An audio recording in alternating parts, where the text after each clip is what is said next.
तो क्या योगी आदित्यनाथ की हो जाएगी सीएम कुर्सी से छुट्टी? क्या केशव प्रसाद मौर्य संभालेंगे उत्तर प्रदेश की कमान? आखिर क्यों अचानक लखनऊ पहुंचे मोहन भागवत? क्या आरएसएस पर्दे के पीछे बड़ा खेल करने जा रहा है? दर्शकों, यूपी में 2027 में विधानसभा के चुनाव होने हैं, लेकिन उससे पहले योगी आदित्यनाथ के राजनीतिक भविष्य को लेकर कई सवाल उठ रहे हैं। माना जा रहा है कि भारतीय जनता पार्टी योगी आदित्यनाथ को सीएम कुर्सी से हटाकर केशव प्रसाद मौर्य के हाथों जिम्मेदारी सौंपेगी। आरएसएस प्रमुख मोहन भागवत आज लखनऊ पहुंचे हैं और कहीं न कहीं उनके पहुंचने से इस बात को और ज्यादा बल मिल गया है। आरएसएस भारतीय जनता पार्टी के लिए 2027 विधानसभा चुनाव की तैयारी अभी से ही शुरू कर चुकी है। तमाम कार्यकर्ताओं को सक्रिय किया जा रहा है, नाराज नेताओं को मनाया जा रहा है, लेकिन इन सबके बीच योगी आदित्यनाथ को लेकर जो सवाल उठ रहे हैं, कहीं न कहीं अब इस पर चर्चा करना जरूरी हो जाता है। बता दें कि केशव प्रसाद मौर्य बनाम योगी आदित्यनाथ की जो लड़ाई है वो किसी से छुपी नहीं है। योगी आदित्यनाथ जब से कुर्सी पर बैठे हैं, केशव प्रसाद मौर्य के हाव भाव ऐसे नजर आते हैं जैसे दोनों के बीच सब कुछ ठीक नहीं हो। योगी आदित्यनाथ की कोर हिंदुत्व वाली राजनीति पर इन दिनों बीजेपी के ही नेता वार कर रहे हैं। योगी आदित्यनाथ ने जिसके जरिए अपनी पहचान बनाई, उसी को खत्म करने की इस वक्त पूरी कोशिश हो रही है। चाहे वो कोर हिंदुत्व के जरिए हो, महाकुंभ में भगदड़ को लेकर हो, बुलडोजर नीति को लेकर हो, कहीं ना कहीं भारतीय जनता पार्टी में इस वक्त फूट पड़ती हुई देखी जा रही है। बड़ा सवाल यह है कि क्या आरएसएस वाकई में बड़ा खेल करने जा रहा है? क्योंकि बीते कई विधानसभा चुनाव में जितने भी राज्यों में बीजेपी की जीत हुई है, उनमें से तमाम जो मुख्यमंत्री हैं वो नए नवेले हैं और आरएसएस से ताल्लुकात रखते हैं। चाहे वो हम दिल्ली की नई सीएम रेखा गुप्ता की बात करें, मध्य प्रदेश के मुख्यमंत्री मोहन यादव की बात करें, छत्तीसगढ़ के विष्णुदेव साय की बात करें, या फिर भजनलाल शर्मा जो कि राजस्थान के मुख्यमंत्री हैं उनकी बात करें। ऐसे में योगी आदित्यनाथ आरएसएस से नहीं आते और यही सबसे बड़ी उनकी कमजोर कड़ी साबित होती है। तो क्या उत्तर प्रदेश में बड़ा खेल होने जा रहा है? क्या केशव प्रसाद मौर्य अब उत्तर प्रदेश की कमान संभालेंगे? मेरे साथ इस मुद्दे पर बातचीत करने के लिए नाजमिन मौजूद हैं।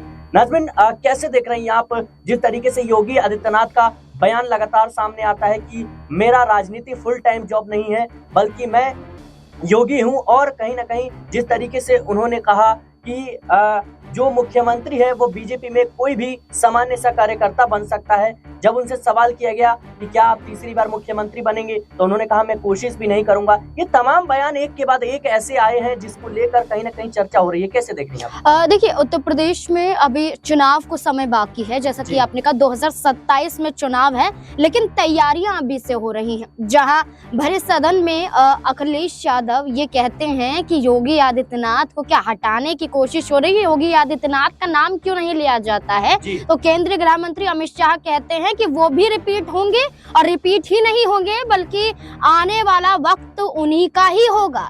सीधे तौर पर अमित शाह तो ये इशारा देते हैं कि योगी आदित्यनाथ उत्तर प्रदेश के मुख्यमंत्री हैं, रहेंगे, और आगे भी उनका ही चेहरा भारतीय जनता पार्टी आगे करेगी। लेकिन कैसे? क्योंकि अभी से भारतीय जनता पार्टी कई इल्जाम योगी आदित्यनाथ पर लगा चुकी है।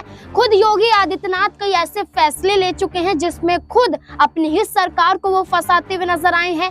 हालिया तौर में बात करें तो ईद समारोह को लेकर दिए गए एक ऐसे निर्देश के बाद उनकी ही सरकार के सहयोगी उनके खिलाफ उतर जाते हैं कि आप एक समुदाय को रोकने की कोशिश क्यों कर रहे हैं। जब होली सड़कों पर खेली जा सकती है, जब कांवड़ यात्रा सड़कों पर निकाली जा सकती है, तो आधे घंटे के लिए नमाज क्यों नहीं पढ़ी जा सकती है, सवाल उनके सहयोगी उठाते हैं। साथ ही साथ देखा जाए तो बुलडोजर के जरिए कई घरों को ढहाने वाले योगी आदित्यनाथ इंसाफ की बात करते हैं, और यही बुलडोजर वाली राजनीति पर सुप्रीम कोर्ट ने फटकार लगा दी है। योगी आदित्यनाथ अपनी ही सरकार के खिलाफ तब जाते हैं जब उन पर इल्जाम लगते हैं कि लोकसभा का चुनाव जो 2024 में हुआ, इसकी हार का कारण सबसे बड़ा चेहरा योगी आदित्यनाथ ही है, यानी कि हार का ठीकरा योगी आदित्यनाथ पर फोड़ा गया। तो पार्टी में ही आपसी सहमति नजर नहीं आती है, पार्टी में ही बिखराव देखा जाता है, और इस बीच में बड़े बयान योगी आदित्यनाथ के बीजेपी विधायकों के सामने आ जाते हैं।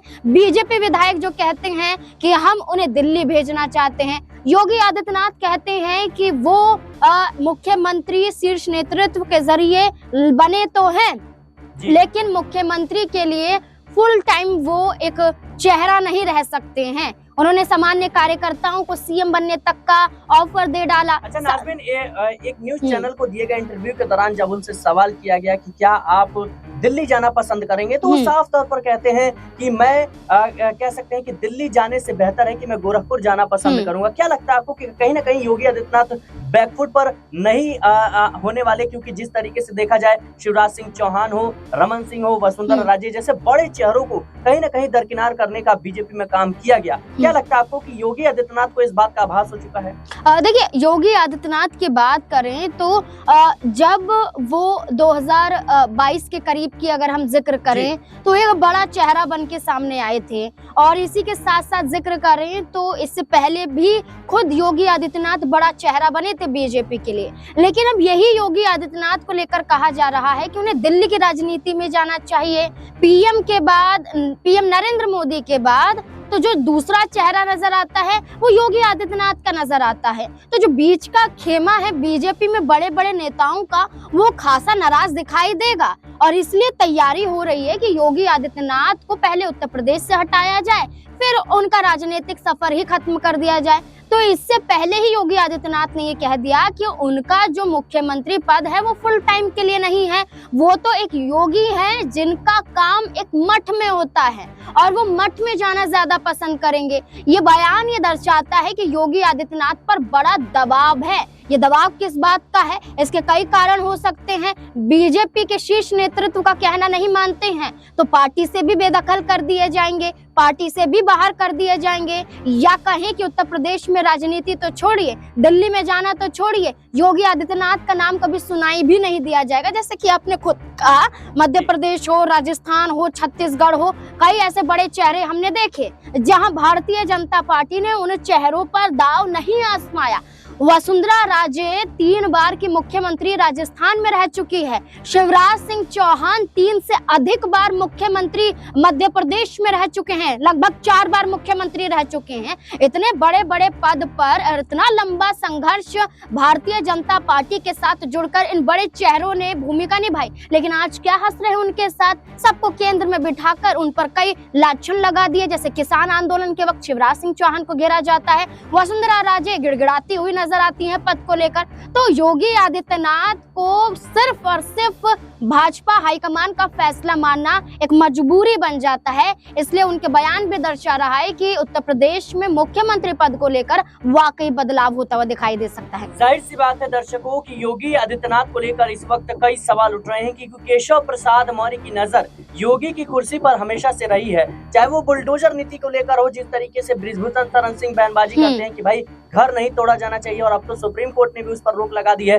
दूसरी तरफ देखा जाए तो जिस तरीके से नेम प्लेट का मुद्दा जो है कांवड़ यात्रा के दौरान उन्होंने शुरू किया, उसकी खिलाफत कहीं न कहीं एनडीए के ही कई सहयोगी दल करते हुए नजर आए। जिस तरीके से सड़कों पर नमाज पढ़ने से मुस्लिम समुदाय के लोगों को रोका गया, तो कहीं न कहीं जयंत चौधरी हो या फिर चिराग पासवान हो, कई एनडीए के सहयोगियों ने इसका विरोध किया।